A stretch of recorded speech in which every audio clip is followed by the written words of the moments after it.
Hello everyone and welcome, my name is Andrew Candy of the WeKanGame. Before we get started, the slippery climb features lighting effects that may be sensitive to those with photosensitive epilepsy. If you have photosensitive epilepsy, I recommend skipping this video, but without further ado, let us get started. Now the slippery climb is quite a difficult level. It's based on rain effects. Basically, we're on the outside of Dr. Cortex's castle, and this level is very difficult for one reason pretty much. It doesn't have that many checkpoint crates, and that doesn't sound bad, but this is a very lengthy level. So, to get 100% completion, which you will want, you're gonna have to do this in one go with very minimal amounts of checkpoint crates. Obviously, checkpoint crates don't really matter much, because if you want 100% completion, you're gonna have to do it anyway, but it's just to note. Now, we have new enemies. These are called Master Hands. Not to be confused with the Smash Brothers character. Master Hands come out of the wall and try to swipe Crash. Now, the crate placement is very interesting. Well, for what I mean by that is it's hidden within the level itself. The going in between foreground and background aspect really comes into play much here, as well as utilizing enemies. And as you see right there, this level is difficult as well because some of the platforms are finicky, and what I mean by that is it won't register that you've landed on them, and that's a very bad issue for this level. So I'm not going to show every time I die if I die, it's just something to note. Now it starts you over again, so it's no real issue to start. We weren't that far anyway. But it just gives you an idea of how difficult this level is. And not just because of the platforms, but because sometimes they just, I guess glitch out would be the proper term for them, or it's not registering them as a physical platform. As you saw, we landed clearly on it, but it didn't register us. So you want to be very careful. I usually aim for the middle of it, and I usually wait for the bird to be lower so you can gain a little bit of momentum from it. Now this is honestly one of the most difficult parts of this level, to try to get this innard crates here, because to get it perfectly is very difficult. They pretty much, what you're going to want to do is you're going to want to wait for them to kind of be on the outside there. As you saw, I narrowly made that. And you're going to want to wait for the platforms to be on the outside so you can kind of jump on it. Alright. And there we go. Now, they do have Dr. Brio tokens in this, as you can see there. But it's just, I don't know how to word it. It's very interesting. That's really this level is. And here, you're going to have fast-moving platforming. And then we have this little break section, I guess. They're kind of generous on us.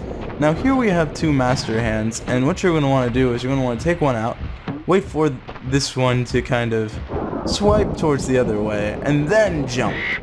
Made our way through there. Now I have to say, I like the introduction of having to use enemies to progress. Now don't get me wrong on that, it's just, it can be very difficult, especially in this section right here. But we're going to get this crate and wait a little bit.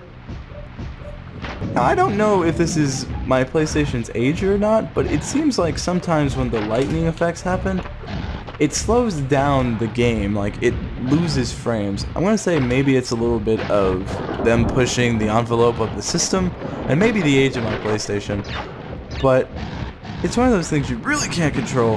Now this is honestly very difficult, just in execution to get some of this stuff. They didn't really, oh god, that was close. I almost hit that spike trap. But we made it up here. They have a lot of interesting, like, I guess checkpoints in Crash, especially in this level. They're not really checkpoints, but they're breathing space, and sometimes it's needed. Because I think it's nice to plan out your little climb here. Okay, this is a lot of fast action, as you can tell, but we were able to do it quite easily. But there's only one checkpoint crate, and we haven't even seen it yet, so there we go. I was about to say, we should be seeing it soon. So we're now halfway through this level. It took us quite a little bit to get this far, so gives you an idea of the difficulty of this level.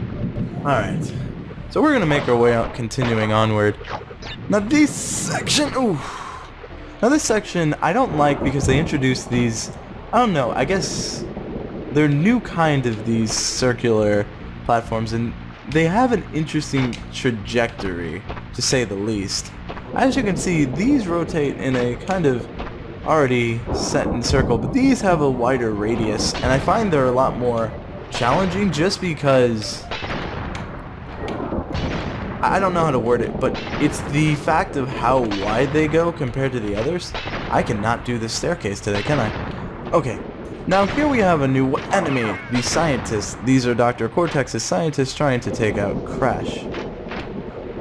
Okay, barely made that. Now once we get past these, it gets much easier, as you'll see here. I don't know. These are easy to get on, but the fact that they're semi-glitched doesn't help, especially on these. Oh man, I almost fell through there, so that in itself was scary. But we got another Dr. Brio ticket, so getting that was nice. We just gotta keep pushing onward. Okay. Okay. Whew. More Master Hands. I don't know, when I found out their names were Master Hands, the first thing I thought was Smash Brothers. Now, there is an easy way to get through them, obviously. Ooh, I hit triangle by accident. What you're going to want to do is activate those, but we got the Dr. Brio bonus round, and I'm honestly quite happy about that. No, I'm actually very happy we have this Dr. Brio bonus round right here. I don't know. I like that we get a change of pace and an opportunity to save, actually. It's very useful. Now, you want to kind of get that right just so you can get to the end here. He will do that, and I believe this is our opportunity to save, but let's make our way back to the main level.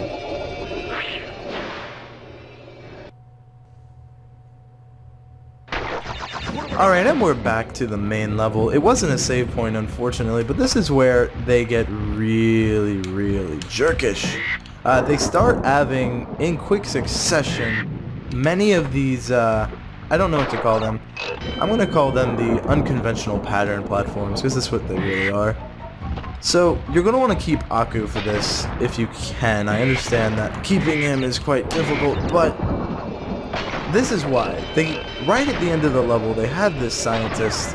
Now, if you don't jump, it's very easy to get past like that.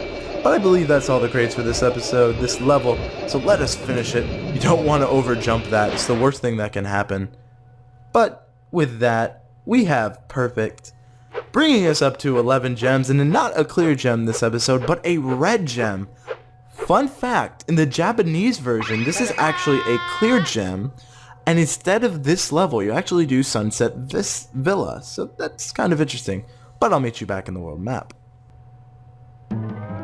And in the next episode, we are going to do the level Lights Out. Let me know what you thought of that level. Let me know what you think about levels that try to do rain effects but cause photosensitive seizures and how they can get around it. I'm really curious to what you have to say. But with that, that's going to be it for this episode. Thank you all so much for your time. Thank you all so much for watching. And as always, I hope you have a great day.